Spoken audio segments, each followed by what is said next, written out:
Welcome back to another Fallout 76 video on the channel, and today we're going to be taking a look at a new feature Bethesda added when it comes to the new unique once-in-a-blue-moon legendary weapons that you can obtain from both the new Safe and Sound and Beasts of Burden public events. So without any further ado, let's dive right on in. Now, at this stage, if you regularly keep up to date with Fallout 76 and you take part in the PTS playtesting before all these updates actually go live, you probably already know what I'm about to discuss, or maybe you might have come across this by pure chance. But if you might not know, when it comes to the new legendary weapons that you can obtain from both the new public events added with the once in a blue moon update, some of them can be extremely useful with the legendary prefixes they already have. However, some of them might not perform as well. However, when it comes down to it, it really depends on the weapons you're looking for and the particular build that you run. You might run a melee build and find a lot of these new weapons can be really useful, or maybe some of them, as I mentioned, might not be as useful. And that also goes if you're running a commando or heavy gunner build, because quite honestly, there's weapons that have been added that can suit everyone's needs.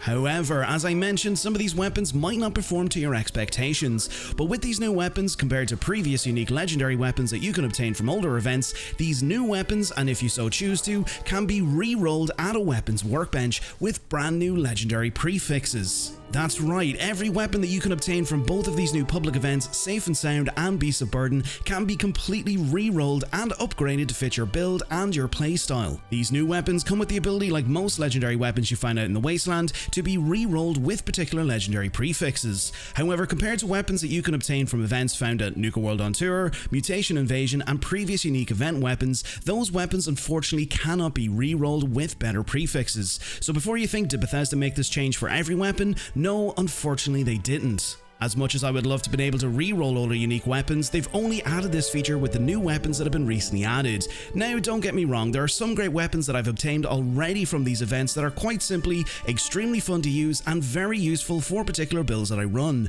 However, some of them just don't fit my own particular build. Let's take the new Ogua gauntlet for example, and for the purpose of this video, I'm going to be re-rolling this on a custom world, as I don't have thousands of modules to burn through. However, because I run a low health build, the Juggernaut's effect is basically useless for me. But the other prefixes are pretty good. But let's say I want to pick up a bloodied version with somewhat similar prefixes, I can now actually do that. And again, that goes for each of these new weapons recently added. So yeah, a bit of a quick one today, because I've seen people mention that they've obtained these weapons from these events, and because the legendary effects weren't particularly good, they've just traded them in for scrip. So next time you pick up a weapon that you kind of like the look of, but felt the legendary effects weren't that good, hold on to it and try and re-roll those legendary effects for something a little bit better. Or do what you want to do, because they're your weapons and they're your rewards, but I thought this might be a good thing to mention, just in case you might not be aware.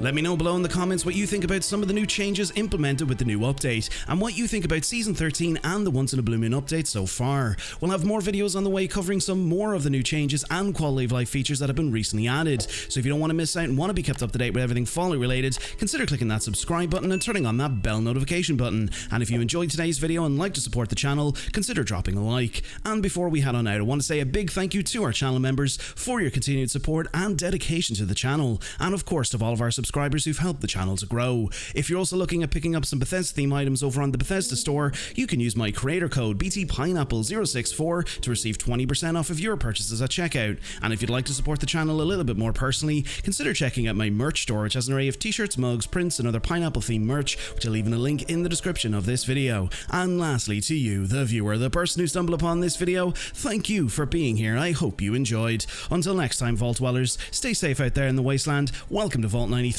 and I'll catch you all in the next video.